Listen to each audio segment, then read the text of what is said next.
오늘은 인간의 상태, 좀 더 신학적인 용어는 원죄에 대해서 하나님 말씀 전하겠습니다. 오늘 새로 오신 분들을 진심으로 환영합니다. 기독교가 무엇인지를 잘 설명을 해드릴 테니까 거의 대부분의 사람들은 기독교를 모른다라고 볼 수가 있어요. 그래서 내가 어릴 때 교회를 다녔는데 어릴 때 교회 다닌다고 해서 알 수가 없는 게 기독교입니다. 지난주에 이 본문 말씀을 가지고 태만의 죄라는 제목으로 하나님 말씀을 전했어요. 근데 이제 오늘은 또 그 본문으로 다른 메시지를 전할 것입니다. 지난주에 했던 이야기를 잠깐 쭉 읽어가면서 성경 마태복음 19장 16절부터 읽어가면서 지난주에 했던 것을 잠깐 복습을 하고 지나가겠습니다. 안 오신 분들이 있으니까요. 16절에 보니까 어떤 사람이 주께 와서 가로되 선생님이여 내가 무슨 선한 일을 하여야 영생을 얻으리까 라고 하는데, 사람들은 항상 기독교를 모르는 사람들은 항상 하는 얘기가 뭐냐면 어떤 것을 해야 선해지느냐, 어떤 선을 행해야 하나님께 칭찬받느냐 이거예요. 무엇을 해야 되느냐. 나는 왜 교회 안 나가는지 압니까? 나는 교회 안 나간 이유는 내가 아는 누구 기독교인들이 잘못 행하고 있는 걸 보니 나는 교회 안 나갑니다. 이렇게 얘기하잖아요. 나는 교회 안 나갑니다. 왜? 뉴스에 보니까 유명한 목사님이 이런 죄를 저질렀어요, 했어요, 하니, 이런 모든 것을 하니 안 하니로 판단하는 게 교회를 안 다닌 사람들의 특징이에요. 물론 이제 제가 말씀드렸지만 어릴 때 교회 다니고 이런 사람도 기독교를 모른다라고 평가하는 게 뭐냐면, 그들도 교회 안에서 야, 저 사람 저렇게 행동하는 걸 보니까 기독교가 참 의미가 없네. 어떻게 저런 사람이 이렇게 돈을 착복할 수가 있어? 어떻게 비리를 저질 수가 있어? 이렇게 이야기하면서 온통 모든 사람들이 무엇을 했니 안 했니, 선한 일을 했니 악한 일을 했니, 이걸로 그 사람의 선과 악을 판단한다 이 말입니다. 여기 16절을 보니까 어떤 사람이 주께 와서 가로되 선생님은 내가 무슨 선한 일을 해야, 똑같죠. 그러니까 여러분도 똑같은 거예요. 여기에서 무슨 선한 일을 해야 영생을 얻습니까? 천국에 갑니까? 이렇게 말씀을 한 거예요. 그러니까 17절에 예수께서 가라사대 어찌하여 선한 일을 내게 묻느냐, 선한 이는 오직 한 분이시나 네가 생명에 들어가려면 계명을 지키라, 이제 이렇게 얘기한 것이죠. 18절에 가로되 어느 계명입니까? 예수께서 가라사대 살인하지 말라, 간음하지 말라, 도적질하지 말라, 거짓 증거하지 말라, 내 부모를 공경하라, 내 이웃을 내 몸같이 사랑하라 하신 것이니라. 예수님께서 쭉 어려운 계명들, 지켜내기 어려운 계명들을 쭉 나열했습니다. 그랬더니 20절에 청년이 가로되 이 모든 것을 내가 지켰사오니 아직도 무엇이 부족하니까. 오늘의 주제가 아직도 무엇이 부족하니까예요. 오늘의 주제가. 그러니까 이 청년이 어릴 때부터 도덕을 잘 지켰고 선한 일을 많이 했습니다. 어떻게 했냐 그러면요, 살인도 안 했고, 간음도 안 했고, 도적질도 안 했고, 거짓 증거도 안 했고, 내 부모를 공경했고, 내 이웃을 사랑했습니다. 그런데 제가 여기서 질문드리고 싶은 건 뭐냐면, 여기에 있는 청년보다 여러분이 더 뛰어난 게 뭐가 있냐 이 말이에요. 뭐가 더 뛰어납니까? 물론 이 살이나 이 간음이나 이 큰 거 말고 작은 거, 도적질 한번 봐볼까요? 어떻게 그렇게 밖에 나갔다 오는데 내 친구를 볼펜이 내 주머니에 있습니까? 나도 모르는 사이에 들어와 있네. 그런 경우 많죠. 집에 와 보니까 회사 볼펜이 내 주머니에 와 있는 경우 많지 않습니까? 그건 도둑질이 아닙니까? 여기 있는 분 중에 단 한 번 도둑질 안 한 사람이 어디 있습니까? 다 했지 않습니까? 좋은 거 하나씩 주머니에 넣었던 거 제가 다 봤는데요. 저는 영안이 뚫려서 보여요. 이렇게 보이면 도둑질 했지 않습니까? 놓고 집에 와 보니까 모르는 볼펜이 있네. 이거 누굴 걸까? 아무리 추적해도 누굴 건지 몰라요. 에라 모르겠다, 그냥 가리자, 이건 죄가 아니니. 그런 소소한 도둑질부터 이런저런 의도적으로 가지고 도둑질하는 경우가 여러분 얼마나 많습니까? 또 거짓말 안 했다고요? 거짓말을 얼마나 많이 했습니까? 특별히 의도적 거짓말을 안 해도 과장되게 말하거나 축소해서 말하면서 여러분 거짓말했지 않습니까? 그렇잖아요. 저는 신문 보면은 가끔 뉴스 보면 그런 말 합니다. 옛날에 공중전화 박스 앞에서 전화 오래 한다고 살인사건이 일어났다. 그럼 우리는 많은 경우에 야, 전화 못 기다려 살인사건이 일어났냐 그러지만, 전화 오래 한다고 뒤에서 툭툭 한마디씩 하다가 분노가 치밀어 올라서 싸운 거예요. 결국 그냥 전화 오래 했으니까 죽어, 이게 아니라 신문에는 전화를 오래 했으니까 싸웠다라는 말이 안 나와요. 전화를 오래 했다고 싸웠다 이렇게만 나오죠. 그럼 우리가 느끼기에는 어떻게 전화를 오래 했다고 사람을 죽일 수 있나? 어떻게 주차 시비로 사람을 죽일 수 있나? 어떻게 돈 몇만 원 뺏으려고 사람을 죽일 수 있나? 이렇게 생각하지만 그 과정을 보면은요, 어떻습니까? 그 주차 문제 때문에, 그 전화한 문제 때문에 엄청난 극도로 분노까지 올라가서 죽이는 거예요. 근데 그걸 모든 걸 빼면은 주차 문제 때문에 사람을 죽였다는 등, 전화 오래 했다고 사람을 죽였다고 하는 듯이 우리는 사실 과장되게 이야기하거나 축소해서 이야기하게 되므로 의도적이든 의도적이지 않든 간에 거짓말을 항상 하고 살게 되어 있습니다. 그런데 이 청년은 그런 것들도 하나도 안 했다는 거예요. 하나도 안 했습니다. 그러니까 예수께서 이제 가라사대 뭐라고 하냐면 21절에 예수께서 가라사대 네가 원전하고자 할진대 가서 네 소유를 팔아 가난한 자를 주라. 그리하면 하늘의 보화가 내게 있으리라. 그리고 와서 나를 좇으니라 하시니, 이걸 지난주에 제가 설명한 게 뭐였냐 그러면, 그 청년에게 그래 내가 그럼 너에게 정말 결정적으로 한 가지 빠져 있는 걸 내가 이야기해 줄게. 그게 뭐냐 하면, 너는 그것을 다 지켰지만 딱 하나, 하나님 사랑하는 마음 없지 않냐. 하나님 사랑하는 마음 없잖아요. 그러니까 너가 제일 사랑하는 것은 하나님이 아니라 네 재물이야. 너가 가지고 있는 돈이지. 그러면 네가 진짜 하나님을 사랑한다 그러면 하나님을 위해서 그 돈을 팔아가지고 가난한 자 나눠 줘봐. 그럼 내가 너가 하나님 사랑하는 것을 인정해 줄게. 이러니까 이 청년이 근심하면서 돌아간 거예요. 그렇죠?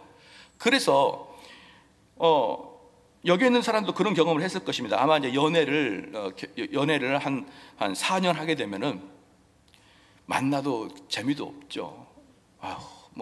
근데 못된 남자들은 어떻게 건수만 만들어서 헤어질까 이런 생각을 할 때가 4, 5년 이제 될 때예요. 좀 해가지고 헤어지자 이런 마음을 갖고 4, 5년 될 때, 그때 여성이 하는 말이 뭐냐 그러면은, 길동씨, 당신 나 사랑하지 않지? 당신 나 사귀는 건 맞아? 이렇게 얘기합니다. 그때 길동이 하는 얘기가 있어요.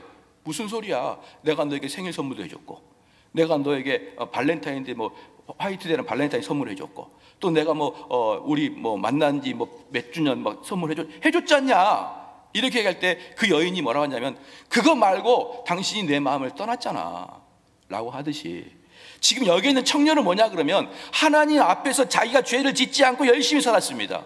살인도 하지 않고 가늠도 하지 아니하고 거짓 증거도 하지 말고 도적질도 말고 부모를 공경했습니다. 그런데 그 마음에는 하나님 사랑이 없어요.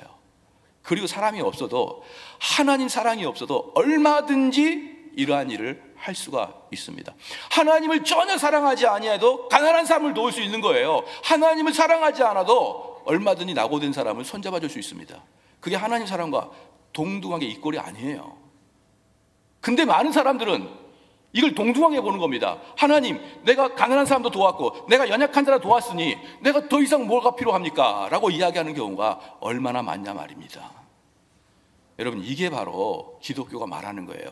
기독교는 여러분 나가서 착하게 살아, 그것을 가리키는 기독교가 아닙니다. 기독교는 남들 돕고 사기치지 말고 질서 지키고 법 어기지 말고, 그걸 가리키는 게 기독교가 아니에요. 그것은 학교 도덕 시간에 배우는 겁니다.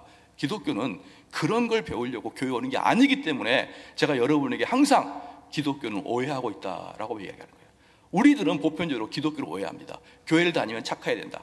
그래서 항상 하는 말이, 내가 교회를 안 나간 이유는 저 슈퍼에 저 사람이 교회 장로인데 얼마나 그냥 악이 그냥 바득바득한지, 내가 저런 사람처럼 교회 믿으려면 나 교회 안 나가 이러면서 모든 것을 행동, 행위, 도덕적, 윤리적 기준으로 판단하지 않습니까?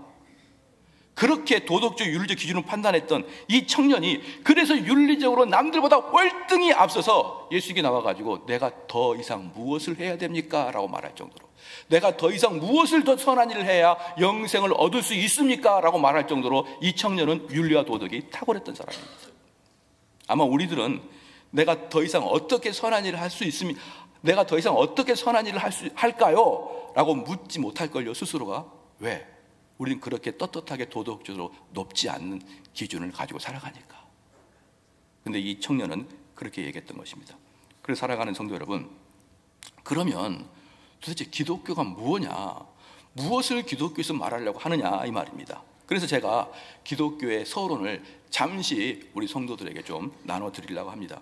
하나님께서는 아담이라는 인류 최초의 사람을 만들었죠. 아담을 만든 다음에 뭐라 그랬냐면, 이 아담을 그냥 지을 때 하나님의 형상으로 지었다라고 말합니다. 그냥 지은 게 아니라 하나님의 형상으로 지었다. 그럼 그 하나님의 형상이 뭐냐 그러면 눈, 코, 입, 팔다리가 있는 것을 말하는 게 아니고 그 성품 자체, 그 도덕성과 거룩성을 하나님처럼 지었다는 거예요. 그러니까 하나님이 우리 처음에 인간을 만들 때 그 아담의 도덕적 기준을 하나님처럼 뒀습니다. 그래서 하나님께서는 우리에게 항상 뭐라고 하냐면 내가 거룩하니 너희도 거룩하라 라고 이야기하는 거예요. 그래서 하나님이 우리를 하나님과 같은 형상으로 지었기 때문에 하나님은 우리에게 요구하시는 게 뭐냐면 나와 같은 도덕성을, 나와 같은 거룩성을 보여달라. 이게 지금 하나님이 요구하시는 거예요. 그런데 아담이란 사람이 그걸 거절해버리고 나는 하나님의 명령을 듣지 않겠습니다 라고 해버린 사건이 첫 번째 사건, 타락 사건입니다. 이게 여기서부터 기독교가 시작되는 거예요. 그러면 이게 어떤 죄냐면요, 여기서 보면은 어떤 죄냐면은 아담에게 요구하시는 그 위치가 있는 겁니다. 아담에게서 요구하신 위치가 있는데 그 요구하신 위치를 미달했을 때 오는 분노예요. 잘 이해가 안 되는 것 같기 때문에 제가 설명을 해드린대요. 만약에 여기 있는 그 성도분이 큰 마음 먹고 2억짜리 독일제 승용차를 샀어요. 그것도 하얀색으로. 예? 거기 벌써 이미 그 차를 산 것 자체가 기분이 엄청 업되어 있는 것이죠. 근데 저한테 갖고 와서 목사님 이 차를 샀습니다 라고 했더니 제가 그래요? 그럼 저를 좀 따라오십시오. 데리고 가가지고 밭에 가가지고 배추를 실었어요. 배추를. 오늘 교회 김장하는데 마침 차가 없었는데 아이고 집사님이 하나님 보내신 거군요. 하나님이. 이러면서 벤츠 S500 하얀색인데 뒤에다가 흙도 떨어지지 않는 배추를 가득가득 드시면 여러분 기분 나쁩니까 안 나쁩니까? 그게 바로 죄입니다. 벤츠에다가는 배추를 실는 게 죄예요. 배추는 용달에 실어야 됩니다. 용달에 실어야 되는 거예요. 그 개는 벤츠 개는 개가 할 일이 따로 있고 용달은 용달이 할 일이 따로 있어요. 만약 여러분이 이게 동의가 안 되면 새 차를 가져와 봐요. 제가 한번 해볼 테니까 기분이 어떤 기분인지. 그것에 맞는 그 용도에 맞는 고귀한 것은 고귀한 용도에 맞게 써야 되는데 이 고귀한 것을 저등하게 써버리는 것 자체가 여러분 죄입니다. 그것처럼 인간이라는 것은 하나님이 하나님 형상대로 고귀하게 만들어놨는데 이 고귀한 몸뚱아리로 배추다발 싣고 다니는 거예요. 그게 여러분 죄인 거 여러분 모르겠습니까? 축구 선수가 엄청난 연봉을 받고 유럽 리그에서 뛰고 있는데 100억씩 받고 뛰고 있는데 축구는 안 하고 구장 마당이나 쓸고 있으면, 그래서 사장이 너 뭐 하고 있습니까? 저는 겸손하여서 마당을 씁니다. 그럼 그 사장에게는 그 축구 선수는 배신자입니다. 내가 너에게 몇백억을 주고 너를 부른 것은 너 청소하라고 부른 거 아니야. 너 운동장에서 골 넣으라고 부른 거야. 아니에요 주인님, 저는 그것은 너무 교만한 것 같아요. 저는 축구를 하면서 너무 교만했어요. 나는 겸손하게 마당만 쓸겠습니다. 여러분 그게 겸손입니까? 주인에게 대한 배신이지. 근데 하나님이 우리의 형상을 하나님처럼 만들어놨는데 다 타락하고 거의 거지와 같이 살면서 하나님 저 이 정도면 괜찮지 않습니까? 이렇게 이야기하는 거예요. 이렇게 이야기합니다. 그래서 하나님은 우리를 만드실 때 너희들은 이 땅에 살아갈 때 뭔가 선을 베풀고 그렇게 살지 말고 그렇게 살려고 우리를 만든 게 아니에요. 우리를 만드신 궁극적인 이유는 하나님을 알아가고 하나님께 예배드리고 하나님께 찬양을 하게 하도록 우리 인간을 만드신 것입니다. 할렐루야. 인간을 만들어진 그 근본적인 이유는 내 지식을 가지고 하나님을 알아가고 그 하나님을 알아갈 때 그 하나님과 교제하고 그분을 찬양하고 예배하고 그러기 위해서 인간을 만들어놨는데 인간은 하늘의 사상을 잊어버리고 하나님을 잊어버리고 그저 이 땅에 썩어 없어질 것, 이 땅에 좀 있다가 없어질 것 그것만 하면서 짐승처럼 살아가는 거예요. 그래서 레위기 11장 44절에 하나님의 평가 기준이 이겁니다. 내가 거룩하니 너희도 몸을 구별하여 거룩하라. 할렐루야. 누가 거룩하니? 시작. 하나님도 거룩하니 여러분도 하나님처럼 높아져라. 이게 하나님이 사랑하는 성도 여러분, 여러분을 심판할 기준입니다. 마지막 날에 여러분이 죽을 거예요. 놀랍게도 동서고금을 막론하고 사람이 죽은 이후에 죽음이 끝이 아니라는 것을 모든 철학이 다 가리키고 있어요. 모든 지역 공동체가 죽음 이후에 또 다른 세계가 벌어지는데 그 세계에서 우리는 심판받을 것입니다. 그럴 때 길동아 네가 무슨 선한 일을 했냐 보지 않습니다. 뭘 보느냐? 너의 거룩이 나랑 동등하느냐를 볼 거예요. 하나님이 우리에게 그걸 원하십니다. 여러분, 그런데 여기서 그 하나님의 거룩을 통과할 사람이 누가 있습니까? 내가 어떻게 살아야 이 청년의 말씀처럼 내가 무엇을 더 해야 하나님의 거룩의 기준을 통과할 수 있습니까? 이거예요. 이걸. 창세기 1장 31절에 하나님이 지으신 모든 것을 보시니 심히 좋았더라. 하나님이 우리 인간을 만드신 다음에 딱 보니 너무 좋아요. 왜 좋습니까? 너무 완벽하고 너무 깨끗하니까. 그런데 이런 사람이 있습니다. 목사님, 아담이 죄를 지은 것이 왜 저에게 책임이 옵니까? 아담은 아담이고 저는 저입니다. 이것은요, 여러분이 조금만 그 생각을 넓히면 금방 이해할 수 있어요. 이게 교회에서 말하는 대표성의 원리인데요. 이번에 일본과 한국이 지소미아 파기로 좀 분위기가 안 좋죠. 그런데 만약에 상상적으로 얘기해 봅시다. 우리가 더 극단적으로 일본과 안 좋아져가지고 일본과 국교를 단절해 버리면 여러분은 일본 가고 싶어도 못 갑니다. 절대로 못 가요. 비자가 안 나옵니다. 단교. 그러면 인천공항 가가지고 여권을 들면서 누가 나한테 일본 문 닫으라고 허락냈냐? 나는 일본을 문 닫으라고 허락한 역사가 없다. 문 열어라! 그러면 걔는 정신병에 가든지 감옥에 가는 거예요. 여러분의 의지와 상관없이 대표가 도장 찍으면 끝나는 겁니다. 여러분 의지와 상관없는 거예요. 그게 대표성의 원리예요. 대표가 우리가 이렇게 다시는 단교하겠습니다. 그러면 우리는 우리의 허락과 상관없이 우리는 그 법의 제도를 받게 되어 있습니다. 이게 대표성의 원리예요. 아담은 인류의 대표, 인간들의 대표로서 아담이 하나님에게 정당하게 반대했습니다. 나는 더 이상 하나님의 말씀을 듣지 않겠습니다. 하나님이 나에게 요구하신 그 거룩성을 나는 추구하지 않겠습니다. 딱 반대함으로 그 이후의 모든 인류는 아담의 타락을 그대로 이어받고 그 제도 안에 들어가 있습니다. 여러분 이해가 되시죠? 이런 상태가 바로 인류의 상태인 거예요. 조금만 제가 더 이야기를 해보겠습니다. 누군가가 조상 대대로 이어온 고려 청자가 있어요. 고려 청자가 있는데 엄청나게 큰 고려 청자인데 이건 무슨 값어치로 따질 수가 없는 그런 대단한 값입니다. 그런데 이 주인이 잠시 내가 외국에 한 몇 달을 갔다 와야 되는데 이 고려 청자를 그 종에게 맡겼어요. 야, 얘야, 요거 좀 맡아다오. 이것은 대체 불가한 오직 유일한 그런 고려 청자이기 때문에 무슨 일이 있어도 어떤 일이 있어도 이것만은 지켜야 된다라고 맡겨놓고 갔어요. 그 돌아와 보니까 청자가 깨졌어요. 그랬더니 왜 청자가 깨졌는지를, 왜 그 도자기가 깨졌는지를 그 직원이 말을 잘 합니다. 합리적으로, 도덕적으로, 실천적으로, 그리고 어쩔 수 없음을. 여러분 그렇게 이야기하게 되면 주인의 마음이 풀어집니까? 그렇게 아무리 합리적으로 이야기해도 깨진 청자는 돌아오지 않아요. 여러분 청자와 관계없으니까 이 실감이 안 나는 것 같은데 조금만 더 극단적으로 얘기해 볼게요. 어떤 친구가 있는데 그 친구가 내 아들을 죽였어요. 또는 어떤 직원이 실수로 내 아들을 죽였어요. 그런데 그 엄마한테 와가지고 아빠한테 와가지고 내가 그 아이를 죽일 수밖에 없었던 이유, 어쩔 수 없는 이야기, 그렇게 할 수밖에 없는 사고의 이야기를 쭉 설명해 주면 엄마의 마음이 풀립니까?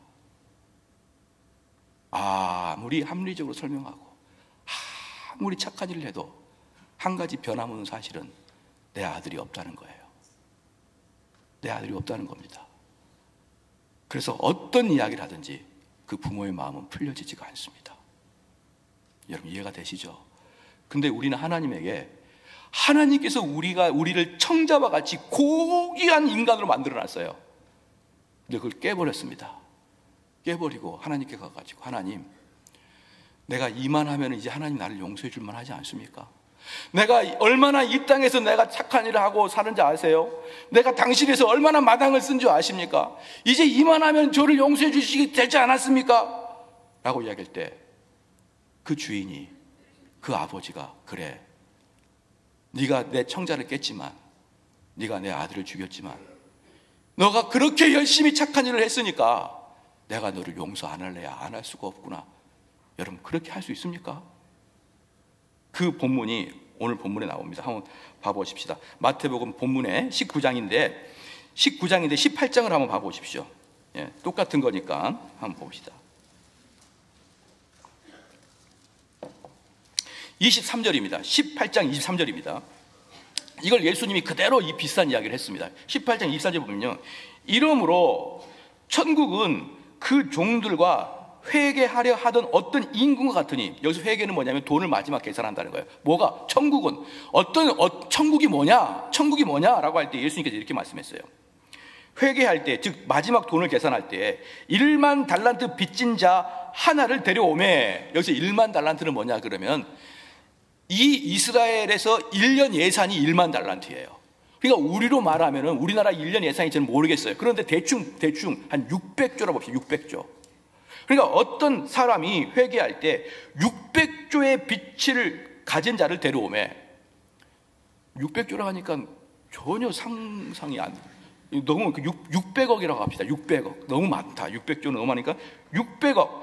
회개할 때 600억 빚진 자 하나를 데려오매 갚을 것이 없는지라. 600억 빚진 자를 데리고 도저히 갚을 방법이 없는 거예요. 다 팔아, 신장 팔고 다 팔아도 갚을 게 없습니다. 그러니까 주인이 명하여 그 몸과 처와 자식들과 모든 소유를 다 팔아 갚으라 한대. 그러면은 너가 600억은 못 갚아도 너 가지고 있는 거 다, 심지어 너 처, 자식까지 다 내 종이 되라. 그래야만 갚아질 것 같다. 이렇게 이야기하니까 그 종이 엎드려 절하며 가로되 내게 참으소서 다 갚으리다 하거늘. 뭐라 합니까? 종이 봐주세요. 내가 다 뭐 하겠습니다? 하겠습니다. 행하겠습니다. 아까 부자 청년이 얘기했듯이 내가 무엇을 더 해야 하겠습니까? 하듯이 하겠습니다. 이렇게 얘기한 거예요. 여러분, 600억을 어떻게 갚습니까? 한 달 월급 200밖에 안 되는데, 여러분들이 600억 갚으려고 하면요, 여러분 10대 손까지 유언을 남겨야 돼요. 애야 계속 갚아라. 한 달에 얼마씩. 못 갚습니다. 그런데 이 사람 뭐라냐면 600억을 빚을 져놓고 내가 하겠습니다. 내가 갚겠습니다. 내가 보상하겠습니다. 우리가 하나님한테 그런 존재예요. 하나님, 내가 이런 선한 일을 했지 않습니까? 내가 이런 착한 일을 했지 않습니까? 이러면서 하나님께 나를 드러내기를 원하는 것이죠. 그러니까 그 종의 주인이 불쌍히 여겨 놓아 보내며 그 빚을 탕감하여 주었더라. 이 종이 빚에서 해방될 수 있는 유일한 길은 노력해서 갚는 게 아니라 주인의 용서함만이 필요한 것이에요. 마찬가지입니다. 사랑하는 성도 여러분, 우리의 존재를 하나님이 귀한 청자같이 만들어놨는데 그걸 깨버린 다음에 뭐라고 하냐 그러면, 하나님, 내가 그 깨진 거 내가 쓱쓱쓱 담아서 집을 깨끗이 청소할 테니까 저를 용서해 주십시오.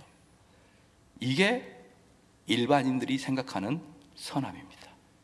일반인이 생각하는, 보편적인 사람들이 다 그렇게 생각해요. 자기가 하나님께 어떠한 죄를 졌는지, 하나님이 나에게 요구한 게 무엇인지 전혀 알지 못하고 여러 가지, 몇 가지, 그것도 많은 선도 아닙니다. 몇 가지의 선을 행하면서 내가 죄 없다 생각합니다. 여러분, 착각하지 마십시오. 바로 그런 자들이 갈 곳이 지옥이에요. 600억 빚진 자가 몇백만 원 갚아놓고 그 정도 하면 됐지, 제가 더 이상 무엇을 하란 말입니까? 라고 이 청년의 말처럼 마태복음 19장 22절에 그 청년이 재물이 많음으로 이 말씀을 듣고 심히 근심하라 갔던 이 청년의 행동처럼 내가 더 이상 뭘 더 할까요? 여러분, 이렇게 가는 사람들 너무나 많습니다. 너무나 많아요.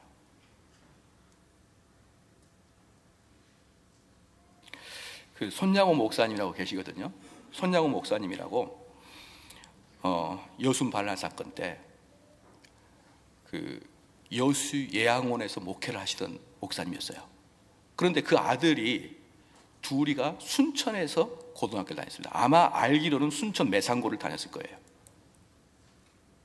그런데 그때나 지금이나 공산당들은 제일 싫어하는 게 기독교, 그 다음에 미국입니다.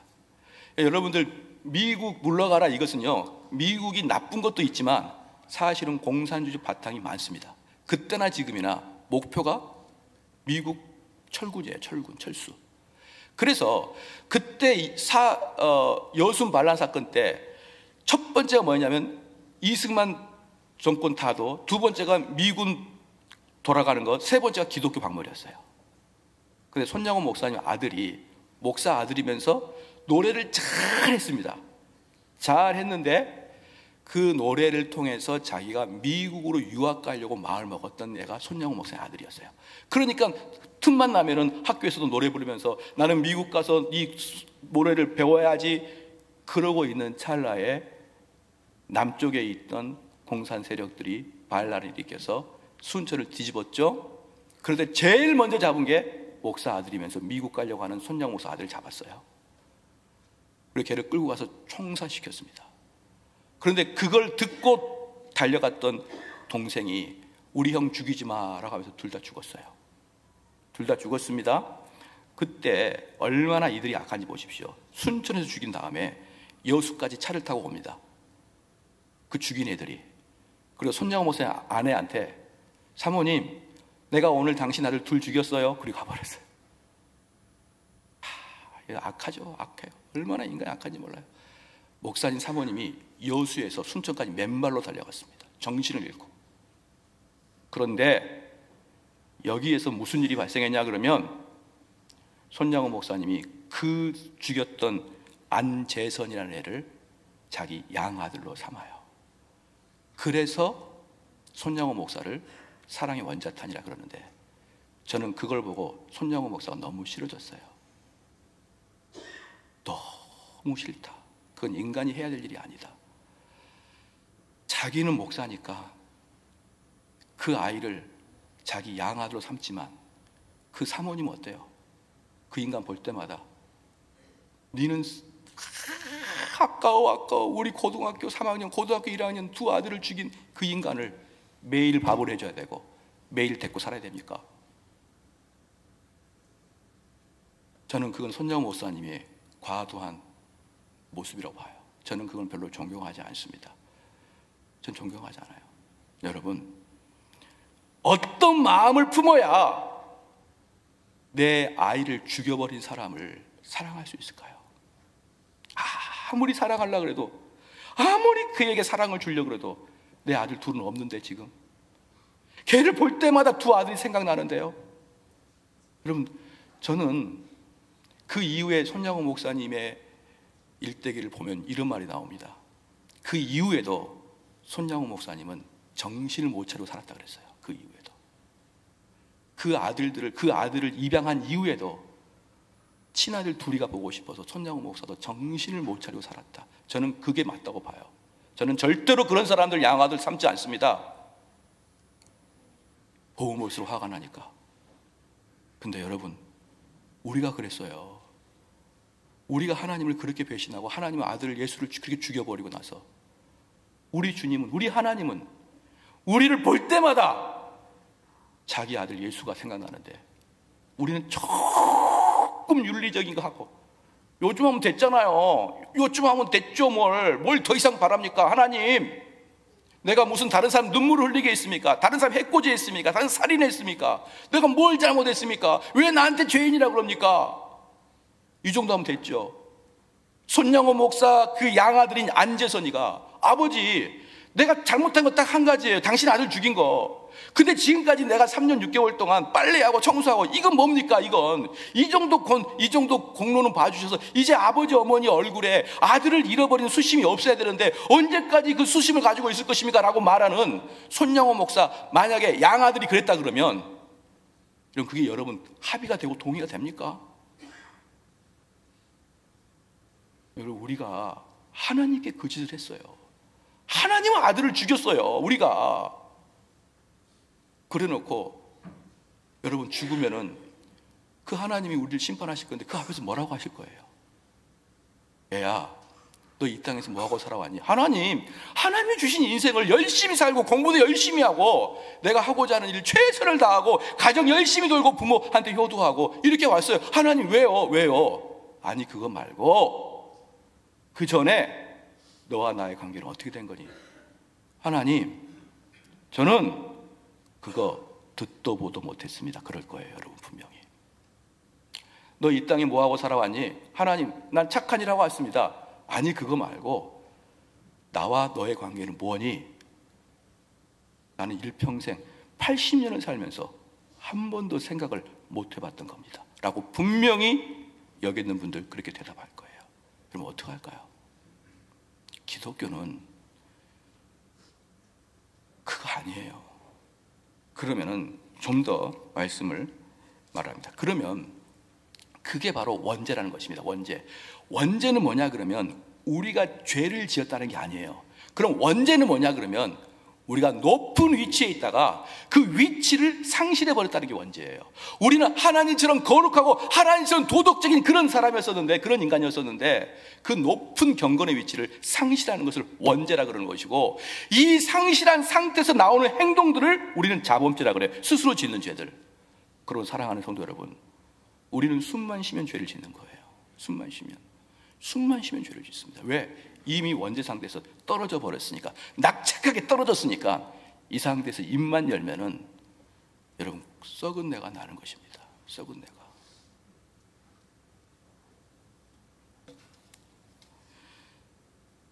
말씀의 결론을 맺겠습니다. 여러분 죽으면은 끝이 아니라는 거 알고 계시죠?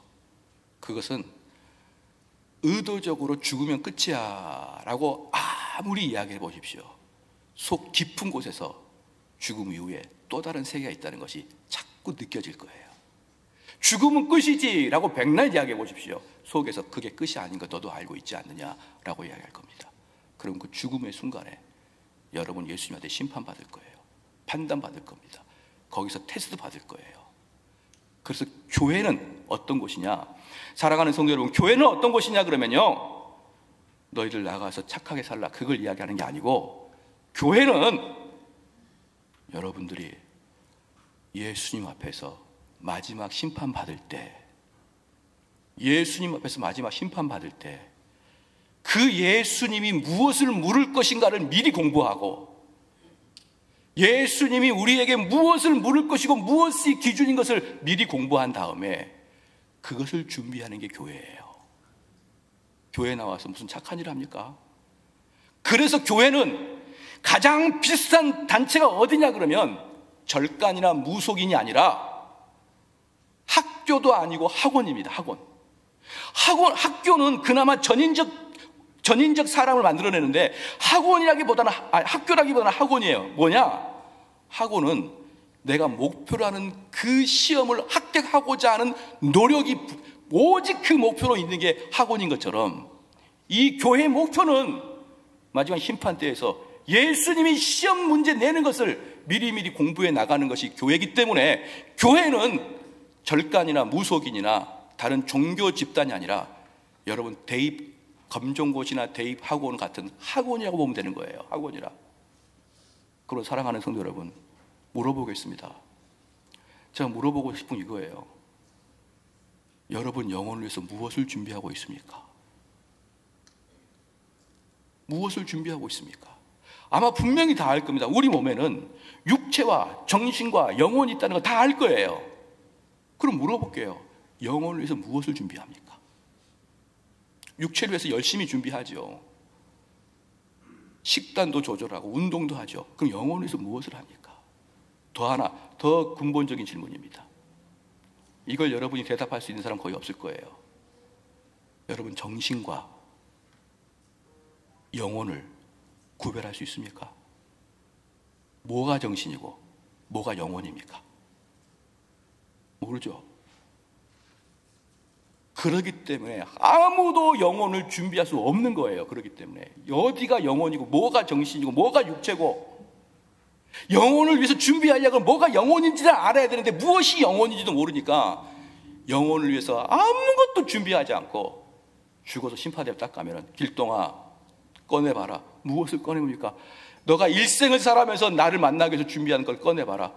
예수님, 나는 듣도 보도 못했습니다.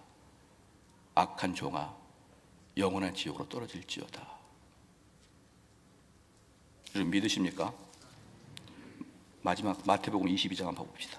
마태복음 22장.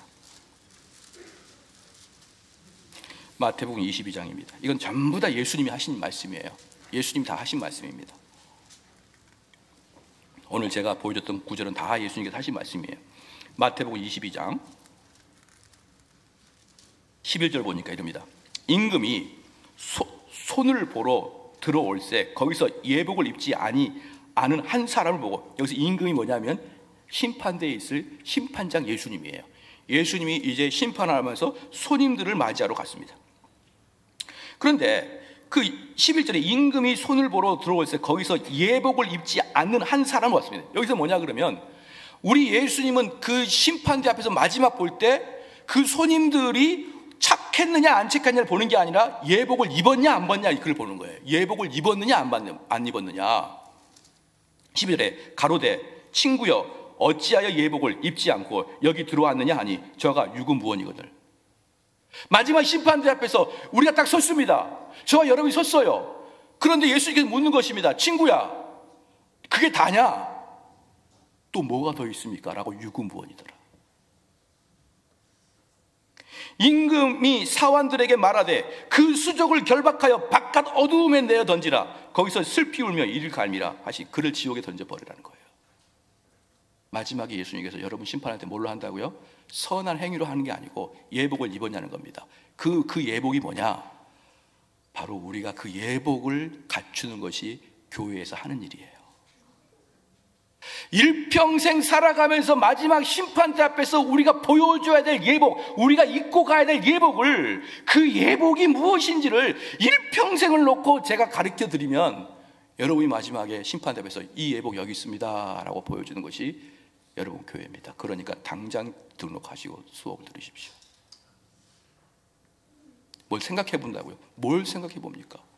생각할 게 뭐가 있습니까? 생각을 하려면 기본적으로 지식이 있어야 되는데 무슨 영혼이 어느 부분인지도 모르는데 영혼에 대한 무슨 지식이 있습니까? 뭘 생각해 보겠습니까? 당장 등록하고 오늘부터 당장 공부를 하셔서 여러분이 돌아가실 때까지 그 예복 준비하는데 총력을 다하는 인생을 살아가길 바랍니다. 많은 사람들이, 놀랍게도 성경뿐만 아니라 많은 사람들이 인생이라는 것은 나그네와 같고 인생은 여행과 같다 그랬어요. 그게 뭐냐 그러면 이 인생은 이게 주인이 아니고 인생 나머지가 주인이라는 것이에요. 이 땅은 왔다가 가는 거예요. 인생은 나그네 길 어디서 왔다가 어디. 안 가르쳐도 잘 알아.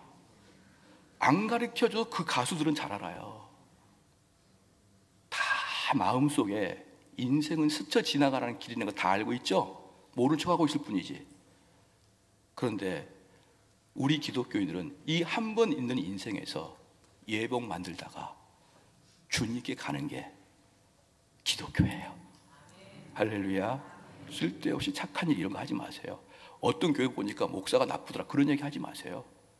그런 건 여러분과 아무 관계가 없는 거예요. 나에게는 내 영혼의 예복이 입어지느냐, 영혼을 감쌀 수 있는 의복이 있느냐, 이것을 계속 가르쳐 드릴 겁니다. 여러분 등록하시고 교회를 열심히 다니시기를 주님으로 축원합니다.